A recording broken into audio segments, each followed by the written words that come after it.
Hey everybody, what is up? Welcome back to Final Trade. I had a request from a viewer that I do an analysis of different Pokemon products and what their long-term performance looks like. So I just arbitrarily picked some sets, and mostly I just picked whatever set came out in August for about the last, 7, 8 years. And I compared them to the wholesale prices when they came out. And I said, basically, if you had bought these at wholesale on the day that the set was released and you held them until today, where I'm doing this analysis, what would your compound annual growth rate be? So I just went through on TCG Player, looked up all these different items. And, this kind of thing is a little complicated. Not every set has tins. For instance, Darkness Ablaze did not have tins. And then you have things like the collector boxes, and those are really hit and miss. Some of those will be way more popular than others, and there's typically two, or sometimes there's kind of four for a set. And then you have theme decks.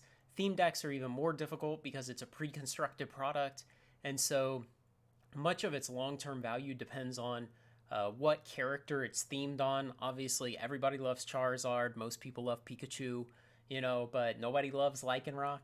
So you'll have that issue. And then also, it's just a matter of how powerful is the deck. Some of those theme decks that are legitimately very powerful command a higher premium because of it. And so, that's a lot more hit and miss in terms of trying to focus your investments a little more. So, I decided to just do booster boxes, elite trainer boxes, and tins.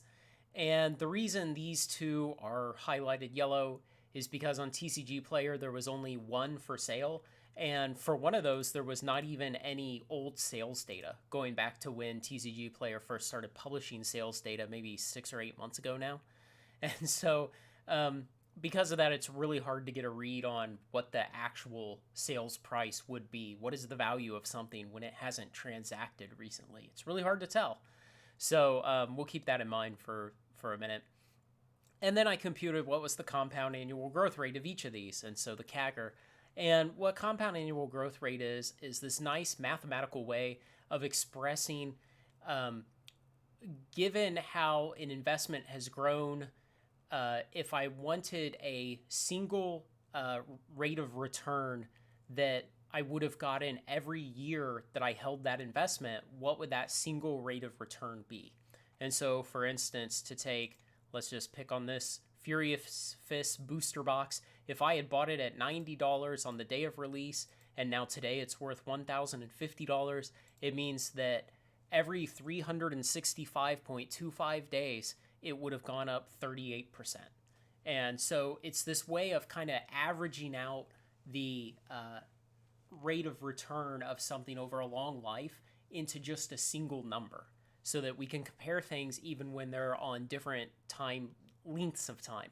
Because obviously these were all released at different times, but we just want a single number to try to compare them. And so then I just averaged for each of these, the average of all of these in this column.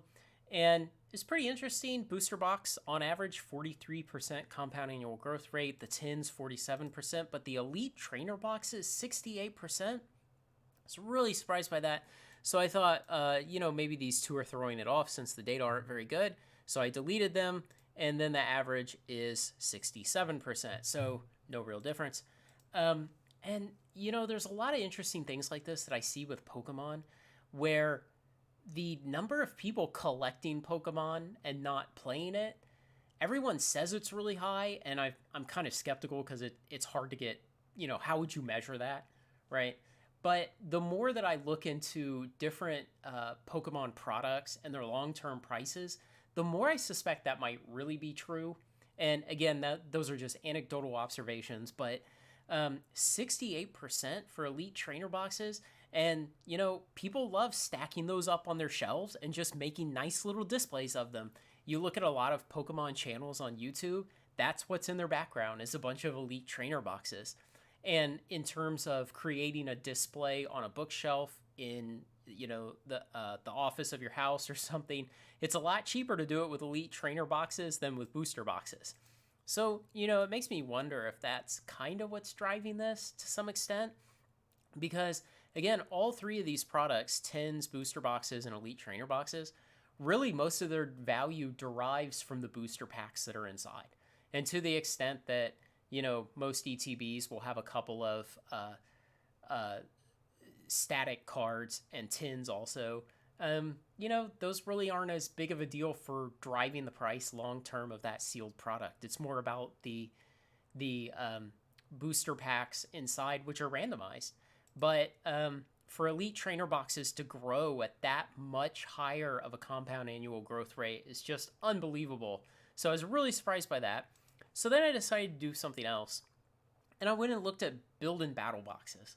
And now in the current Sword and Shield era, every set has had build and battle boxes. Since Evolving Skies, they've had build and battle stadiums also. And, what comes in a build and battle box has kind of been fluctuating a little bit over this era. And the prices are really weird. Now, obviously, we kind of can't pay attention to these two because one, Astral Radiance has not even come out yet. And two, Brilliant Stars has only been out for about 2 months. And so the way that you compute compound annual growth rate will kind of give you absurd answers if you only have very limited time scales of data, like 2 months. So don't worry much about these two numbers. But what's more interesting is maybe these first four and potentially the next two also. Because, I held out hope for a long time that we would get reprints of Vivid Voltage and Darkness Ablaze. And it seems like probably we won't, or to the extent that we got Vivid Voltage ETBs, I don't think we're going to get booster boxes. And so really all 6 of these sets are probably out of print. And that means that you can start having some of those long-term mechanics that affect price come into play because reprints probably aren't an option anymore. And so seeing these kind of rates of return is just absurd. This is average, just barely under 100% compound annual growth rate. Now, there's two kind of caveats to this. One is that growth rate is not required to continue forever. The future is not bound by this current growth rate. And in fact, the market may be overpricing these and may eventually decide it doesn't like build and battle boxes as much as today it claims to like them. So that's one thing. The other is, since these really only started in earnest in the Sword and Shield era, it could be that Pokemon USA just didn't print that many of the early sets. And so there aren't as many of these build and battle boxes for things like Sword and Shield and Rebel Clash and Darkness Ablaze. Just not as many of them exist. That's another possibility. But it's really interesting data so far from what we have, and it's definitely something that I'm going to keep an eye on into the future over the next year or two, just watching, are these build and battle boxes kind of a more flashy way to decorate a bookshelf in your office than elite trainer boxes? Because certainly, in my opinion, the art on the build and battle boxes, it is definitely more flashy than the elite trainer boxes.